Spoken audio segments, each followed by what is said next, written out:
What's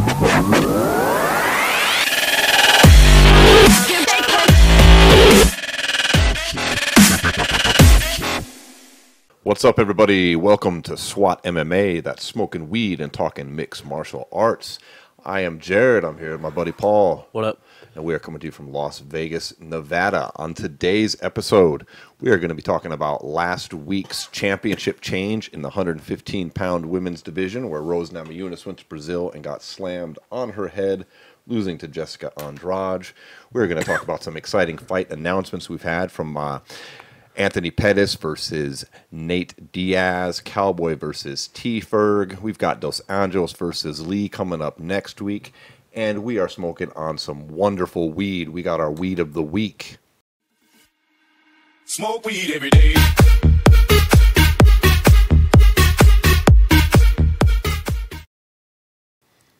This week we got some Jack Herrera, one of my all-time favorite strains. We're not hitting that yet. In this joint we got right here, we got some Purple Punch, which is like the opposite of Jack. We got Purple Punch, a strong indica, Jack, a strong sativa. And we have another problem with these joints we get out here in Vegas. Fucking packed. All these pre-rolls, man. Pre-rolls, the joints, they roll, you know, in advance. They're always fucking too tight. Always too tight from the dispensaries, it seems. But, I don't know. Purple Punch tastes a little weird to me. I got to tell you. I don't know what that flavor is. Not feeling it? It's not. I don't hate it, but I don't find that really very tasty. What do you think? It's all right. It's all right. It's sticky. This is a Purple Punch is a cross dense. of it's Larry OG crossed with Granddaddy Purple, which are two Makes like sense. super trichome heavy fucking super sticky strains. Yeah. So this That could be weed part of gets real super sticky. And with the terpene profile, which I don't have in front of me right now, but it has a real unique taste. Like, and it's just not one that I don't really care for. It's not gross or nothing. But Jack, on the other hand, now. That's one of my favorites. I've been smoking on Jack Herrera since, the late 90s, man. Strain was created I think it was the early 90s by Sensi Seeds, a company out in the Netherlands. It's in honor of marijuana activist and author Jack Herrera, who is probably most famous for his book, The Emperor Wears No Clothes, which I highly recommend anybody listening to this should check out. And this is a sativa dominant strain. It has a smell that like I can recognize anywhere. Like it's one of the few strains, like if you just like blindfolded me and gave me some weed to smell, I'd be like, oh, that's Jack right there. Yep. It's a winner of 8 cannabis cups as well. 8 fucking cannabis cups. That says a lot right there. Yeah. And these were the cannabis cups we're talking about in the 90s when they only had one and it went down in the Netherlands, and it was like all the players showed up at that one. Kind of the cannabis cup now seems a bit more regular since we've had like all these things. Like we had a cannabis cup here in Nevada a couple years ago, but it won back when there was just the one event you had to travel out to fucking Amsterdam for. Yep. Probably several others after that, but fucking killer strain. Yeah, I fuck with it. Where'd you pick that up at? Over at New Woo. New Woo. We go to New Woo a lot. That's a good dispensary. Yeah, they gave me a fucking pre-roll for a penny yesterday for Mother's Day. I'm not even a mother. Cool. So You're not even a mother. Damn. They're just passing out. Cashing in, bro. That's cool. Anytime you can get a pre-roll for a penny, it's a fucking win. So, where do you want to start today's show, man? You want to start off talking about Rose Namajunas getting spiked on her head? I guess. In a fight, she was winning. She was winning that shit. Dominating. Yeah. And then that was a mistake. Like, let's set it up for people. She decides she's the champ, right? And she decides to go to Brazil and defend her title against the #1 contender, Jessica Andrade. Let's also set the scene this way, though. If there was any night to beat Andrade, it would have been last night when the fans watched 4 Brazilian legends all lose right before her. Yeah. And it would have just put the icing on the cake for Rose to beat the shit out of her too. And she was. For once I was agreeing with Daniel Cormier, whose commentary I don't particularly care for. But he was like that after the first round of that fight, both he and Dominic Cruz were stating it was just a masterclass from Rose. It was like, that's a fucking fight. That's a game plan. That's extremely good execution. Couldn't really get any better. And she started out the second round the same way. But she was doing a move, where she was going for the Kimura to stop the takedown. Mm-hmm.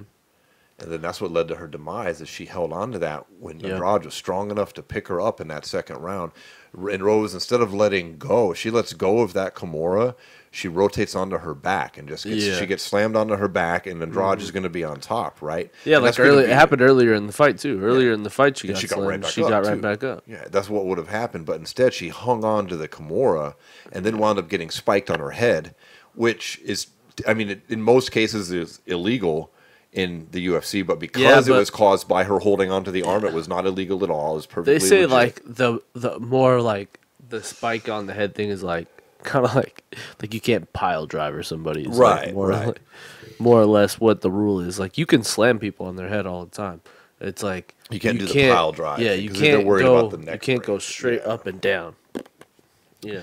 So ultimately, it was just a mistake by Rose that Andrade definitely capitalized on. Yep. And she got, I think, slept. I haven't seen the replay where it shows her actually going out. Yeah, she slept. But, I mean, she got slammed right on her head, all awkward on her neck. And then suddenly the fight that she was kicking ass was over in a heartbeat off of one little mistake. Then she starts talking about retirement and saying that whether she won or lost the fight, she was thinking it was going to be the last time going in. And I mean, that's shocking. She's young in her career, and she's young in her career, but it's really not that big. It's really not that big of a deal. At 115, there's a lot of contenders, and there's a big rematch to be made if Rose steps out of the picture and you put Joanna in there with Andrade again. See, I would think Rose would win that rematch with Andrade too. If she got up for it, yeah. But I don't know. I don't think her mental state's in it anymore. Yeah, I don't mean that as an insult at all. I'm not saying like Rory McDonald. Yeah, they're high class fighters, but they're just going through the motions now. They don't really care. And they both said, that's not me being like critical of them. That's both them literally saying. Say that. I mean, I'm a fan of Rose. I was a fan of hers when she was pulling flying arm bars in Invicta. Yeah. Before the Ultimate Fighter, and I don't know. I'm bummed. Like I don't think she's gonna. Yeah, she's talk like that. She's had a history of kind of not mental issues. Like she doesn't have anything wrong with her brain. I just mean like not. She's had a bit like anxiety, depression, anxiety. Like yeah, that. exactly. Yeah. Like where it's affecting her day-to-day life. Yeah, exactly. So and it's hard to get in a cage and fight people when you got shit like that going on. It's tough. I wish her the best, but I don't think she's coming back. I don't know. I was bummed. So I see Andrade winning fighting the winner of Anzarov versus I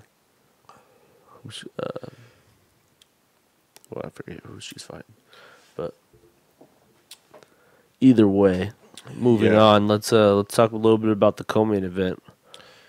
You had Alexander Volkanovski go out there and kind of shut out José Aldo in front of his hometown. Yeah, I thought that would happen too. I think that kid's the real deal, man. I didn't think he was going to shut him out. I thought he was going to stop Aldo because I thought Aldo, in the past, he's tended to outclass younger guys like that, but he just had no answer for anything Volkanovski had for him. I was surprised, without a doubt. I was surprised to hear, and this is something I did not know about Volkanovski. This is a featherweight fight. That was not the co-main event. That was earlier in the card. It was earlier in the card, but let's just talk about it anyways. It should have been the co-main.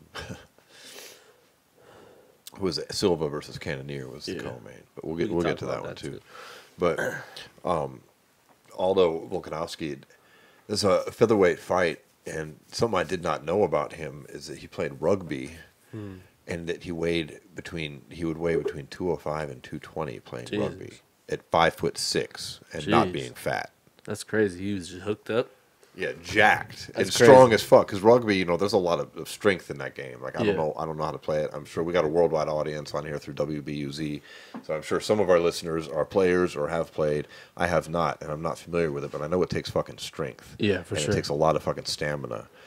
And Cormier was saying that he thinks a lot of Volkanovski's power comes from the fact that he's used to carrying around a 220-pound frame. Yeah. And now he's 145 pounds. Yeah. It makes a lot of sense. He Him versus Holloway would be a good fight. Man. Yeah. And I mean, there was a lot of call for like the Edgar fight with Holloway, but I just don't see where you make that fight because you got Volkanovski who just beat Aldo, he beat Chad Mendes, and then you got Frank Edgar. Yeah, he beat Chad Mendes, but then he lost to Aldo twice. So and then he lost to Ortega. So he's on a 1-fight win streak against Cub Swanson. And now, I'll play devil's advocate and put Edgar's side, although I agree with you, but from Edgar's viewpoint, he's saying he was scheduled twice to fight Max Holloway and got canceled twice. And then on the second one, he stepped up and took a short notice fight in order to save the card, and that's when his loss occurred on a flash doesn't matter. knockout. You still got knocked out. And then he's had a win since then coming back. Against Cub Swanson, who you already beat twice. Right. Now, that's what he's out there saying. He deserves it from that. He was actually calling for it before the fight that night, which was smart. But I think you give it to Volkanovski. You have to. I think if Aldo gets it, if Edgar gets it, it's just a respect thing from the UFC. But he's not that old, and he's not at the twilight of his career. Yeah, no. I don't think there's anything wrong with Volkanovski getting the shot. Yeah, and have Edgar fight someone, or make him fight Ortega again. Yeah, fight Ortega again. Shit, Ortega's looking for a fight. If it's that, on a full camp. Although, notice, there you go.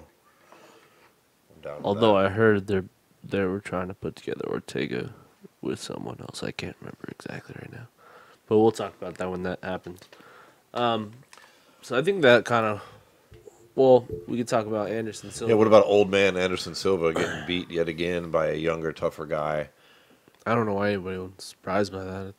On the same card where we just seen BJ Penn having the same shit. Yeah, I was not surprised. I BJ thought Penn Cannonier was going to win coming in. Yep. Just because he didn't have a name doesn't mean shit. He's been in the UFC. He's beat high-level competition. He knocked out David Branch, who I think would beat the shit out of Anderson Silva. Right? Oh, I think David Branch would smoke Anderson Silva. Yeah. Anderson Silva's 42. He needs to stop. He hasn't won a fight. He's won one of his last 8 fights. Well, here's the narrative. won 6 Here's the and narrative behind Anderson's abilities. Anderson Silva, is 42, and he's won one of his last 8. But at the same time, Anderson Silva is up for any challenge, anytime. And a lot of those 8 losses are fights that were like fun fights. Like the Daniel Cormier loss, didn't really take any damage, didn't really matter. The Michael Bisping fight, it was like, what the fuck? A lot of people thought he won that fight, and Michael Bisping wins it in his hometown, which is no surprise. That happens in the UFC all the time. And then a lot of people even say his win is bullshit as well against Derek Brunson. Yeah, there's a lot of people say that Derek Brunson won that fight. But then he takes a little bit of time off, comes back, and we're talking about the interim middleweight champion of the world, steals a round against him, and looked pretty good throughout the whole fight. Yeah, I mean, he did, but That's at least the narrative behind it, that he could still do it, is what I'm saying. he can still do it. The thing is, do we still want to watch it? Good point. And while his record just gets fucked? I mean, I would like to see him go the way of maybe go to Bellator like Chael and Go join Lyoto and Chael. Well, go do a fight with Chael. Go do a fight with Lyoto. Go do that. I think his UFC days may be over, but he could still fight. Don't get me wrong. I'm not sitting here saying that Anderson Silva needs to retire. I'm sitting here saying Anderson Silva needs to stop fighting in the UFC. He doesn't need to be fighting these up and young comer, top 10 in the world fucking middleweights. Yeah, why? There was no reason for him to fight Derek Brunson. There was no reason for him to fight fucking Jared Cannonier. There's no reason for him to fight Israel Adesanya. I mean, I guess because it's the cool factor. But that was a fun fight, guys. That really was just a fun fight. You want to throw him in Bellator against Lyoto? Okay. Yeah, I would love to see that again. Yeah, that's the old man circuit. I think that's where he should be, and so should Chael for a third time. Why not? Why not? That'd be a big fight. But the best in the world, quote unquote, in the UFC, please no more. Yeah, these guys are just getting. Look at BJ Penn. BJ Penn's almost 500 at this point. I think he's 16-14 after a couple days ago. And now there's this entire generation of fans that just know him as this dude guy who can't let who it had go. A name and then comes out and gets his ass beat all the fucking time. Although I'll give him this, in this last fight he looked a whole lot better than he did. has. He looked great. He looked better. But You're right. Clay Guida is something else in the cardio department, and nobody's outlasting Clay Guida. You can put that let's put it this way. At the beginning of the fight, when both of them were putting an equal pace on each other, BJ was getting the best of him. And the second round, I saw Clay take over the fight from there because Definitely. BJ gassed. And although the first round, it was a coin flip. So I don't know I can't remember exact the scores, but It was 30-27, 30-27, and 30-26, if I remember right. damn. But I just smoked some weed. I could be mistaken. This is several days ago. Yeah. But I don't think anybody. still, yeah. I mean, I thought that you could make an argument that BJ did well in that first round too. I mean, he looked all right, but I don't think anybody wound up giving it to him judge wise. Yeah. And by the third round, I mean, Clay was just He was just hanging on. beating on him. I mean, Yeah. I don't want to see this shit anymore. Then you got, I mean, there's all these allegations and bullshit surrounding BJ now too. Like it's like Yeah, you're I just think ruining yourself, man. Yeah, Like, I think what it's the best for fuck? him to step away. And I think that's best for us to step away from that card altogether. I think so, because the rest of the card was pretty Pretty blah, to be honest. Yeah. know. So we got another Brazilian going into the octagon next weekend to fight Kevin Lee. We got Rafael dos Anjos versus Kevin Lee in a welterweight fight. Now that's his first fight after the Usman loss, right? Yeah. So we saw that fight in person. He's lost And two. he got He's coming off two handed straight down. losses. Yeah, Colby Covington. And Colby then Usman. Covington, Kamara. Now he's going to fight another lightweight coming up, but a big one.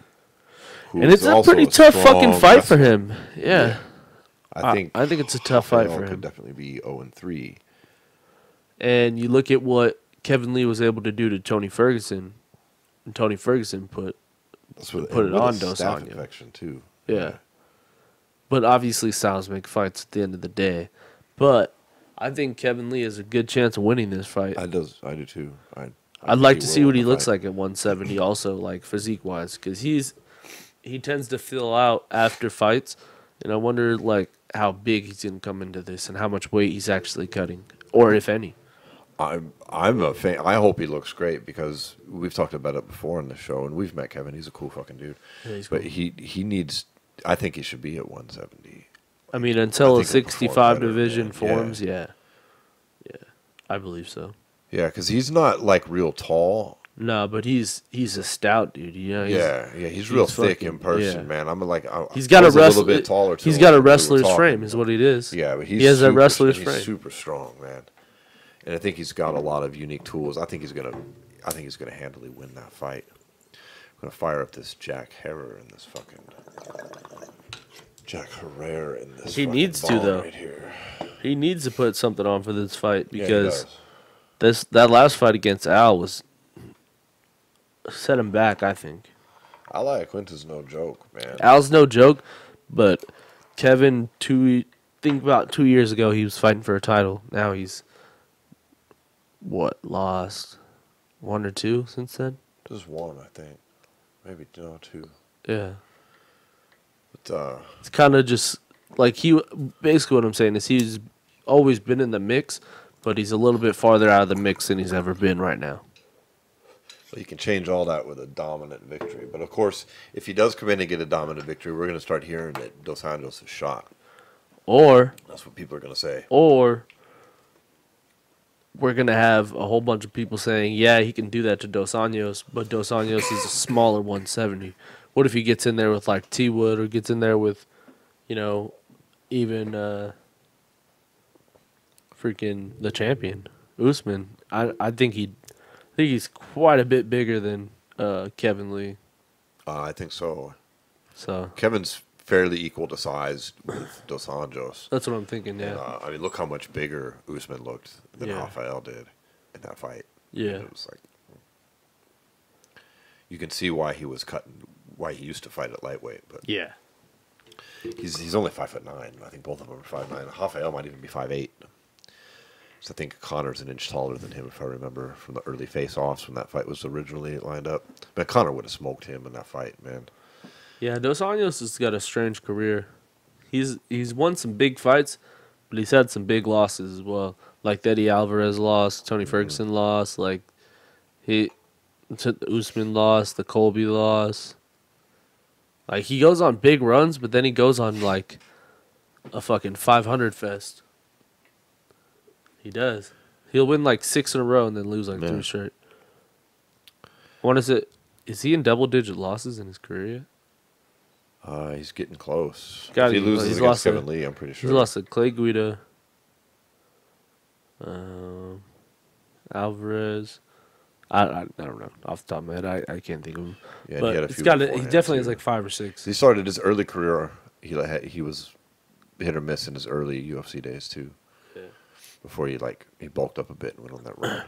Yeah. So let's. That's gonna be a good fight. I think we're both taking Lee. The rest of that card's not a whole lot going on, so not much to talk about there. But yeah, we're both taking Lee. That's who I want to win as a fan too, not just who I think is going to win, but who I would actually be rooting for. I want Kevin Lee to win. So, yeah, me too. So that'll be good shit. Looking forward to that main event. Then on a Saturday, right before the event started, we had some breaking news from Kevin Iole of ESPN that Nate Diaz and Anthony Pettis had agreed to fight each other on August 17th. As the co-main event to that DC and Stipe card. At 170 pounds, yeah. Yes, please. I like it. I'd like to see what Nate looks like going into this, because like we were talking about before, he looks like he's kind of gotten a little hooked up since before. You know, he's looking pretty big these days. Nate's big. He's probably cutting to make 70 for sure. He's filled out. You know, as typical what happens when someone hits 30, they tend to fucking fill out a little bit, thicken up a bit. And he's fucking tall. He's not so lanky anymore. He's still lanky, and he's certainly not fat. He's just thicker. He's a big motherfucker. Met him too. Very tall. Way bigger in person. I don't think he makes 155 anymore, honestly. Yeah, no. I think he's permanent 170. Yeah. My question being, though, why take this fight against Pettis when 8 months ago you had an opportunity to move up to the welterweight and fight for a title? And you turn that down? I don't know. I can't imagine the UFC. Like what? In all honesty, just like when Pettis fought Wonderboy, what does this fight do for either of them at 170? It's another fun fight. I mean, I'm excited. I love the fight. I can't wait. Don't get me wrong. As far as divisional love standings, the fight, yeah, I have no idea. This doesn't really do shit for either guy. It's a fun fight. Don't get me wrong. But you got 2 155ers fighting at 170. Yeah, they're unranked in that division. Well, Pettis is like 7th now. Well, Pettis did shoot up because he beat Thompson, yeah. Yeah.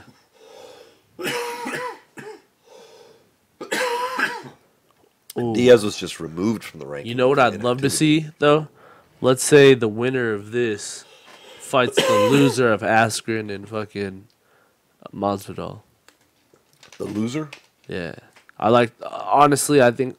Actually, that does make some sense because they're unranked coming in. Well, not unranked, but... In other words, I'd like to see George Masvidal fight Pettis or Diaz. Right. Yeah, either one of those would be groovy. Like, obviously, if Pettis gets out of here, he's not going to fight Ben. But... No, he's already said he wouldn't do that. Yeah. But I would love to see Pettis or Diaz fight Masvidal. Yeah, that'd be a fun fight. If they want to stay at 70 and contend for a title, then do what you got to do. But if you want to stay at 70 and maybe float to 55 or do other shit like that, then have fun fights. Don't, like, you know what I'm saying? Like, if you're looking to win a title at 170, do what you got to do. But if you're just looking to just get some good fights, make some money, I would look at like a George Masvidal next. Maybe, obviously, Ben Askren's there. Maybe like a Mike Perry or some shit like that. So just interesting shit where anything could go wrong. You know what I'm saying? Yeah, for sure. Obviously, Nate Diaz is always going to call. Obviously, he's going to win this fight and he's going to call Conor out. Everyone knows. You know, I don't think that's going to happen. I don't either. Anytime soon, at least. I don't know if it's ever going to happen. I think this switch to ESPN has changed the fucking game in the pay-per-view scene. Yeah. That's why Brock Lesnar fight didn't go through. Like, we talked about it. I mean, It just didn't take any big brains. We talked about it on the show before. Pretty much anybody else in the media was that shit went down because Brock, he can't get paid that pay-per-view back end, most likely. I've heard people say that Brock was always getting a flat fee. I don't believe that for 2 seconds. Well, he said he'd only take a flat fee this time. Yeah, because the pay-per-view money ain't there. Did you hear the estimates on what that first event did? The Holloway Poirier fight? They're saying it did like between 50 and 75,000 buys. Ouch. Yeah. Dude, Bare Knuckle Fight Club just did more than that. Yeah. Yeah. That's rough. Very rough. But I don't think Conor, I don't think they're going to be able to come to financial agreement. So yeah, probably not. Gonna happen. Well, but another big fight.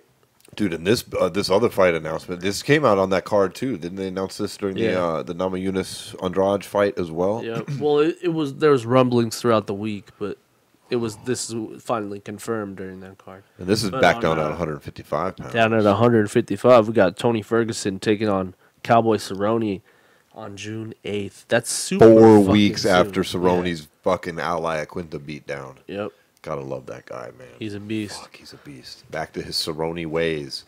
Yeah. Man. Who do you got in this fight? Dude, I gotta be honest, and it surprises me that I'm gonna say this, but I am. I think I got Cowboy. Shockingly enough. By decision? Yeah. By decision, or maybe even I doubt it's going to be a stoppage. I think it's Cowboy by decision. Yeah. That'd be nuts. I think T. Ferg's the runs have to come to an end at some point. Like Max Holloway is lucky it happened to him where he didn't lose his title when his run came to an end. But at some point, you can't just keep winning fight after fight after fight when you're fighting the top guy. So if Tony Ferguson loses to Cowboy Cerrone, is Cerrone a bigger contender for the lightweight strap than Dustin Poirier?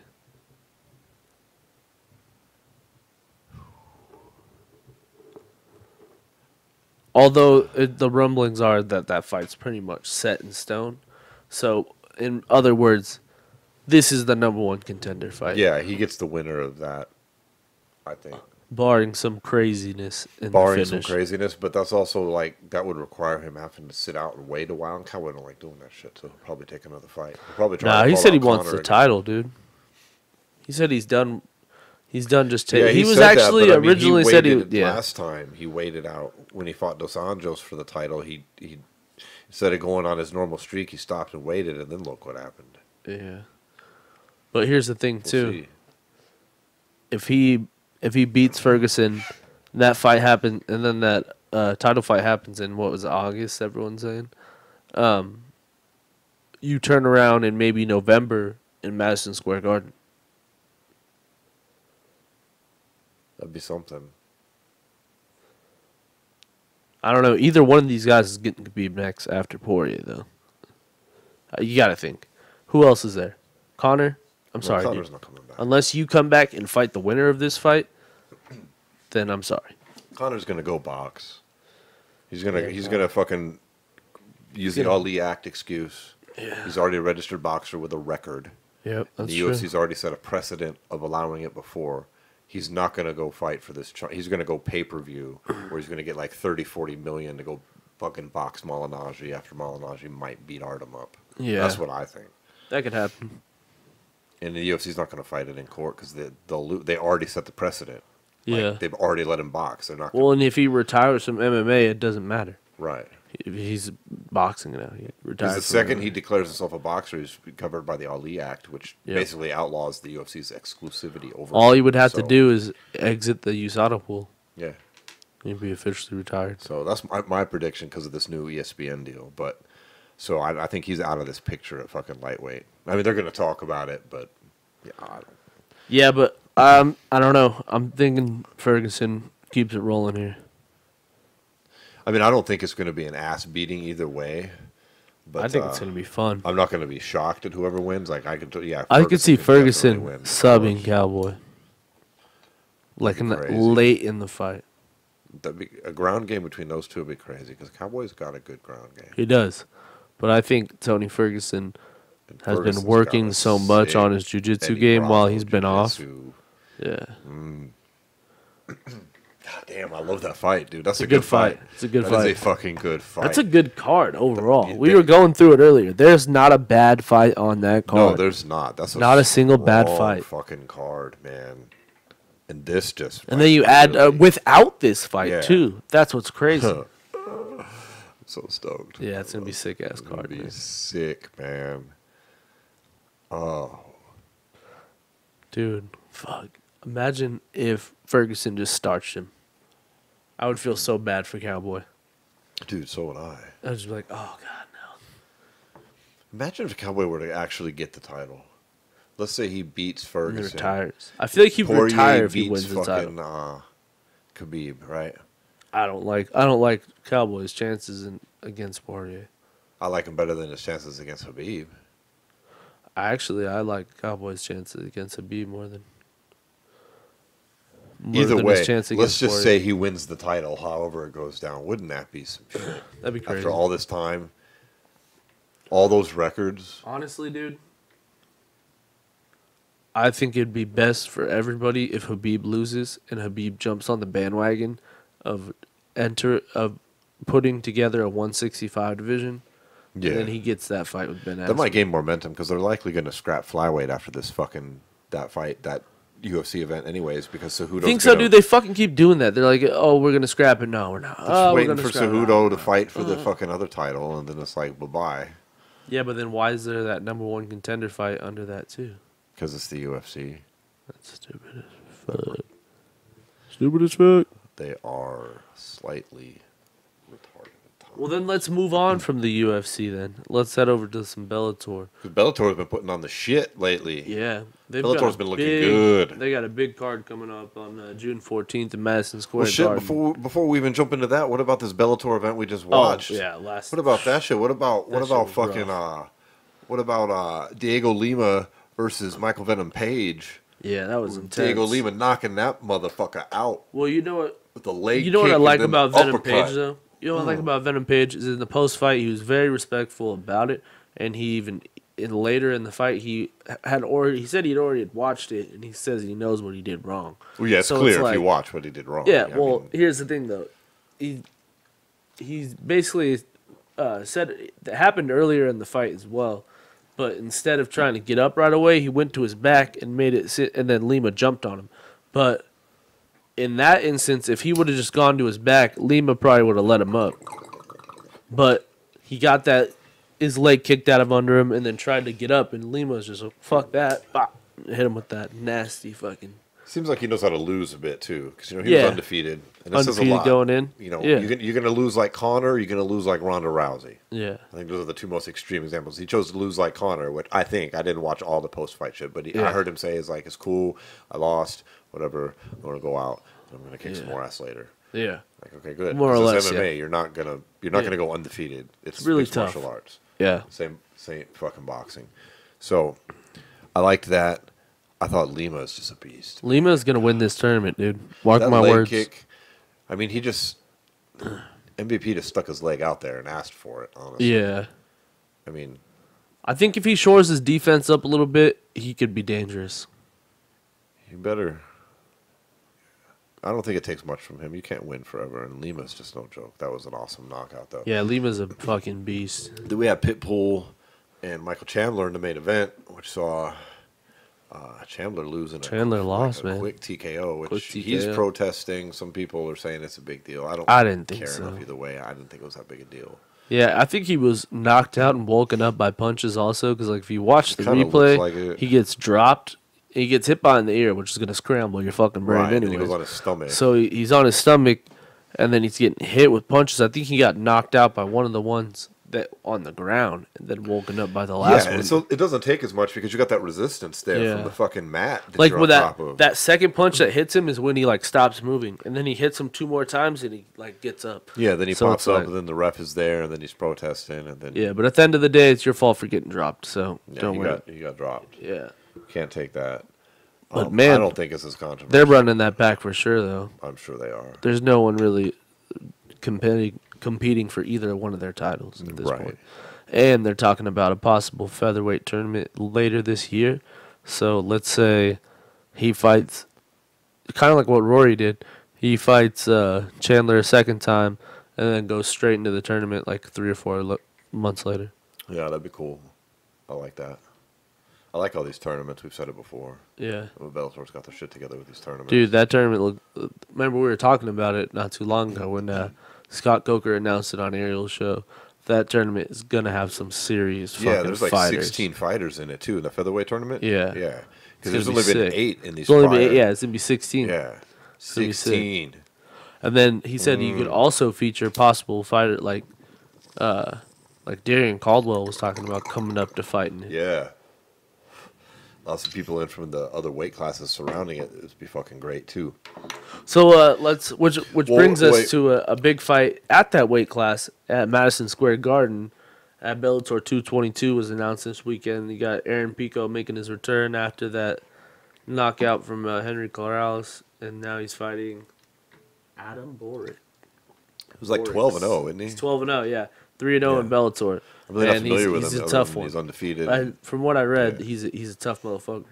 So it's no walk in the park when you're in Pico at the end of the day. Yeah, Aaron Pico switching camps, going over to Jackson Wink. He hasn't been there for very long. Don't mean to shit on him, but the training lab has now had 4 of their fighters lose big fights. Cub Swanson, lost.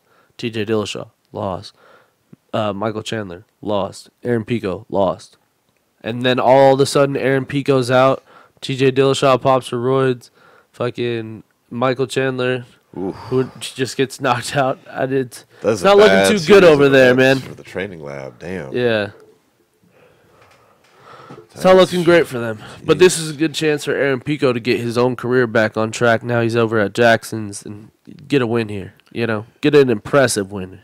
And maybe use some of your fucking wrestling and show everyone how much skill you actually have. And it's not just because you have very skilled hands, but you have an arsenal of other shit you could use that you're just not using. Yeah. It's stupid.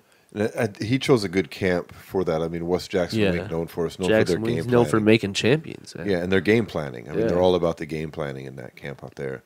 And any game planning that intelligent planners are doing around Pico is not just going to be centered on his fucking boxing. Well, it's Greg Jackson, dude. Greg Jackson's a mastermind. They're going to put together his wrestling and his boxing together. Oh, yeah, and I'm very, very interested in watching him get in there with Israel Martinez. Obviously, we're probably not going to see as much because it's such a big turnaround right here. Yeah, and but I'd like to see him 2-3 fights down the road, how much of his wrestling he's using. You know what I'm saying? Let's hope he stays there. Yeah, I hope he stays there because, ultimately it's on the fighter. He could ignore everything they say, go out and just try to knock somebody out again. And I hope he doesn't. But there's nothing wrong with that, though. I don't think he will. There's nothing wrong with that, though. What I'm saying is you got to be able to not just rely on your hands because in that Corrales fight, he had him hurt and could have used his wrestling to finish the fight, not trying to stand him up. Yeah, I mean, he's got to show some evolution. Yeah. Or you're not going to go to the next level. Yeah. Exactly. And I want to see this kid go to the next level. I think he's got all the talent in the world. Yeah. That's clear for anybody who's watching. And I'd like to see him do something to fix this little move, and it looks like he is. So, word. That'll be a great fucking fight. Though. We were talking about before. That's they got Chael Sonnen, Lyoto Machida on there. Got the welterweight Grand Prix semifinal with Rory McDonald and Gracie. Gracie, yeah. And that's the winner gets Diego Lima. Yep. In the which final. Is like, I feel sorry for anyone who's gonna fight Diego Lima anytime soon. This is him. This is his tournament. The motherfucker's gonna win. Neiman Gracie could pull something off though. He's a tough motherfucker. That's no joke. I think he might be able to beat Rory, dude. He might be able to beat Rory. He might. And I think him and Lima will be a great fight. I think Rory Lima 2 will see Diego win. I could very well see that as well. I'm just, in my eyes, I see Neiman Gracie as a much more hungry contender than Rory McDonald right now. Yeah. And I see him having the skills to still get past Rory. I wouldn't be surprised at that at all. Yeah. Especially some of the stuff we were talking about earlier with Roy's mental state, which everybody's heard about if you're a fan of MMA at this point. Mm-hmm. And if you're not, if you're just tuning in because you like our show and maybe you don't follow all the ins and outs, Rory's questioning why he should be fighting. He's questioning whether God wants him hurting people. Yeah. Which is a difficult place, not, taking that at just face value. Those are hard questions. So then you get in a cage and beat somebody up with if you're really wrestling with that. Yeah. Like, you got to be able to pull that trigger and fuck somebody up, not be concerned with their safety and fall into that, like, Uriah Hall syndrome. Yeah, 100%. Like, Uriah Hall's a fucking great guy, dude. He's, like, Yeah. super fucking nice. He's so nice he doesn't want to beat people up. Yeah. Which is great. That's admirable, and, like, But it's a sport. 99.9% of humanity would be like, we applaud you not wanting to beat people up. But it doesn't work out so well for cage fighters. Yeah, fuck. Can make you hesitant to fucking really, really put some power on them punches. Yep. Well, also on that card, you got Darren Caldwell getting the run back against Horiguchi. Yeah, that was coming a tough over. fight for him. Yeah. I'd like to see that's that. Rizin, right? Or he's the champ over there. Where we saw Caldwell go out to Rizin and then lose. Yep. And, a champion versus champion from two different Got choked out. organizations. And kudos to both of those organizations for being down to do that. Like, yeah, and then do the second one in Madison Square Garden. That's pretty sick. Yeah. They did the other one during that Floyd Intention Natsukawa fight. Yeah, card. which was a big deal. It was a big Yeah, card. it was a over huge there. card. It was Promoting on that shit. was on New Year's, right? Yeah, I'm pretty certain it was the New Year's card, yes. Yep. And Caldwell better hope he gets that back. Yeah, fuck. For sure. Bellator is making some moves. I wish the UFC would loosen up a little bit. Wouldn't it be cool to get Bellator versus UFC on a super card? Oh, yeah, that'd be sick. Like in every fight would be like a matchup of that. That'd be fucking awesome, man. Co-promoting. Never happened, but that would be dope. But we can see it in these smaller leagues. Bellator setting some standards here, and Rizin fucking going for it. They're talking about doing a tournament at the end of next year as Bellator versus Rizin and all the champions. Were they? Yeah. Oh my god, I didn't hear that. That would Well, be I mean, I don't know sick. if every single one, but Coco But was a talking lot, about yeah. it being like a tournament with like Bellator fighters versus Rizin fighters and a lot of champions being in it. Coker's vision has really come through a lot, I'd say. When you flash back to when he first stepped into Bellator, and Bjorn left, Yeah. he was mostly just doing these kind of freak show tent pole events, Dada 5000 fucking Kimbo fighting Slice. Kimbo. Yeah. But it was Kimbo, bringing eyeballs, like people were He's- tuning in. He's putting on with Kimbo. And then he started building, and then now He's now built they've a come in roster. where you've managed to take legit fighters from other organizations. Well, and here's what you got to think. And Think put about together guys like compelling Ed fights. Ruth and Aaron Pico. Aaron Pico was a 16 or 17-year-old kid, and they signed him to a 2-year non-exclusive deal where he could wrestle all over the world and then just decide to win and take a fight. But he's still under contract and was getting paid by Bellator. Same Right. thing with Ed Ruth. Ed Ruth was finishing up at Penn State and started wrestling internationally, and then Bellator came in and hooked him up with a very similar contract. So then you look at it like So smart. they just built from within. right. Because then Michael Chandler, who was already an outstanding champion in the past and had some tough fights against Will Brooks, Eddie Alvarez, people like that, but was still like championship level, they really were able to, not only with his own abilities, obviously, but they're really able to push the narrative with him being a dominant champion. Like he's he's known in most general MMA circles, whether you watch Bellator or not, you know who Michael Chandler is, Yeah. So that's one thing I think that they've done very well that is just going to continue to build their brand. And obviously the UFC is most likely always going to be number one when it comes to mixed martial arts, but there's going to be competition and there's going to be they're questions that need to be answered. distinguishing themselves as a clear number two. Is not only doing exactly what you said with these building up this homegrown talent, but then being smart enough to sign, some people that the UFC has cut that still have a lot of value, like Chael, like Lyoto, like Rory. Rory was a big deal. Ryan Bader, their Chet Congo. champ over there. Chet Congo still had some name. They got Benson Henderson. They got Benson. They got Big Country over there now. Yeah, they got even- Josh Barnett coming in. Josh fucking Barnett. And fucking man. what's his name too? And he knocked out Fedor. He just fought Bader. Matt Mitrione. Matt Mitrione brought him in also. Like they brought the names in that weren't necessarily huge stars, but he knew that they could be stars. Yeah, and they had some name wreck already. Yeah. Like Ryan Bader came off of people like us. At the Ryan Bader bare was minimum. was right there, almost at another title shot, and then ran into Anthony Johnson and fucking got pounded into the ground. Leaves the UFC, and then heads to Bellator and fucking is dominated. Yeah, Like, dual champ over there, dominated. light heavyweight and heavyweight champ at the moment. And they Oh, seem don't forget, Bellator's like also they're gonna got strip Phil him. Davis. And Phil Davis, yeah. Yep. They had Tito. They've had some big UFC names in the past come through those doors. And they've maximized their value, 100%. you know. They had what's his name? Stephan Bonner for a little bit. They've done a lot with that to build it up, and it's worked. And now they're putting together actual compelling fights. I mean, you Absolutely. can sit there and say that they've got a handful of the top fighters in Bellator now. 100%. And we're still getting semi-cool like fights like Chael Sonnen versus Lyoto Machida. Yeah. That fight makes no sense in like the UFC, but in Bellator, sign me up, dude. Let's watch it. That's a Sounds number one great. contender fight. So, I'm down, man. you know what I mean? Absolutely. So that's fucking hella cool. I just loaded up another bowl of this Jack. You want to Yeah, get let's that do shit? it. Dude, how about some boxing this last weekend we were watching? We had Jarrett Hurd lose his title this in a shocker, man. You know, if people listening, if you're unaware, we write a column on Slugfest magazine, or for Slugfest magazine, doing boxing picks, and we both. Well, let's think about it. Jarrett Hurd and Jamel Charlo 6 months ago were talking about unifying belts and fighting and shit like that. And now, what? Yeah, like I said, 6 months ago, and now we're here, and Charlo lost his belt, Hurd lost his belt, and they're both on the outside looking in. Unbelievable. I mean, who would have thought? And fights that were supposed to be, you know, just stepping stones to those unification bouts.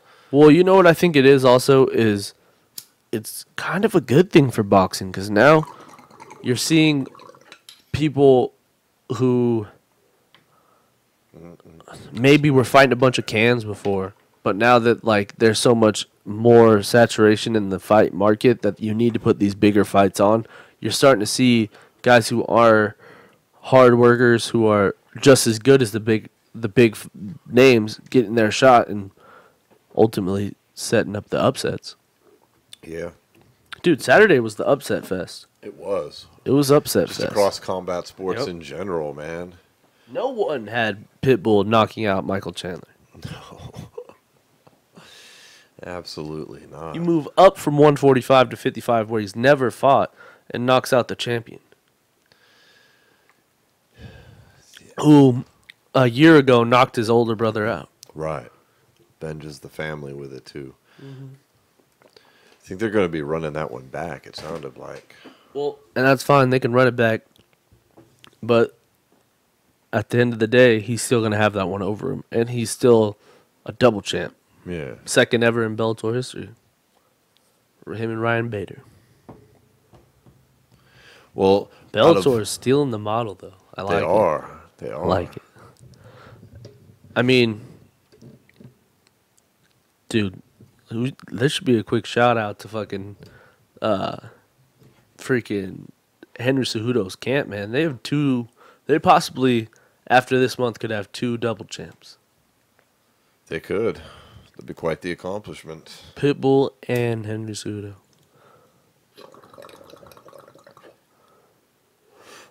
That would be quite the accomplishment. Well, out of all these events that we've talked about, from the boxing to Bellator to UFC, was there one thing this show, or these things that you saw this week, and maybe something we didn't talk about specifically, that was like your favorite?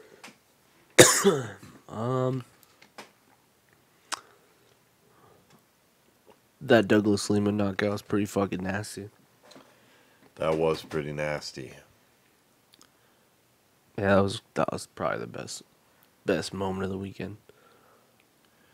I got to say that one too, but since, for the sake of discussion, I'm going to say that, and this sounds maybe a little cold-hearted, but Anderson Silva getting TKO'd by Jared Cannonier, that was just one powerful fucking leg kick. Oh. Landed right above the knee. It was actually 6 of them. Yeah, he landed several before then, and then that final one. It wasn't like he didn't hit the knee full on. You can see it. He hit the muscle above the knee, You know, and I know, whenever something like that happens with Anderson Silva, everybody flashes back to when his leg fucking break. snapped. It wasn't in the area. It wasn't in the same. It was just the same leg, but whatever. It was higher up, and I mean, it hurt so bad. Anderson drops down and starts screaming. Yeah. I mean, he eventually walked out of the cage on his own power, but well, yeah, it's pretty hard to fracture someone's vicious. femur. That was a vicious kick, and I like seeing just. Well, you got to think Cannonier's carrying a lot of power. He used to be a heavyweight. Now he's down at 185, and he's a killer, man. You gotta watch out for that guy. And that thing is so rare to see a TKO from a leg kick. It's not like a injury, unless it's like when he checked Chris Weidman's kick, or when Weidman or if checked someone his kick, gets dropped by a leg kick and you run in and just start punching him, right? You get the TKO instead of just he hurt his thigh kick and then bad. Well, and here's the thing too, I believe Herb was the fucking ref when he broke his leg as well. So I think it might have been a flashback, and he was like, "Nope, not letting this happen again." It might have been, but there was no protest. I mean, Anderson was rolling. Oh no protest at all. I'm just saying, yelling. Yeah, like I felt bad for him in that regard, but that. And of course, Cannonier gets booed, but at the end of the day, it's just their national pride, and they're one of the greatest fighters of all time. Getting beat sucks to watch. It's just what it is. That's just their culture down there. That's their thing. They're gonna boo, whatever. Yeah. But those two things, I think, were both pretty. Yeah, they're pretty amazing feats, and pretty savage incidents of pretty savage examples. I mean, of MMA, and that's why we like it, right? Hell yeah. Seeing that sick shit happen. So and it was all skill too. I mean, like you said, Cannonier had been peppering that leg. They've been planning on it. Yeah. And same thing with the Lima bout that you picked. That was, taking advantage of known things that MVP does. Yeah, 100%. That uppercut was sick. It was. God damn, he stuck his chin out and got clogged. All right. Well, I think that wraps up the show for today. I think you're right, man. I think you're right. Thank everybody for listening. If you're not a subscriber, please subscribe. Yeah, hit that subscribe button, hit that like button, drop a little comment down in the section. Follow us on Instagram. You can listen to us on WBUZ, WBUZ 95 on radio.net or the Orange Radio app Thursday nights, 6 p.m. here in Vegas, 9 p.m. on the East Coast. You can also find us on YouTube with video and all the podcast outlets as well. Instagram at S.W.A.T MMA Podcast. See you next week, everybody. Peace. Later.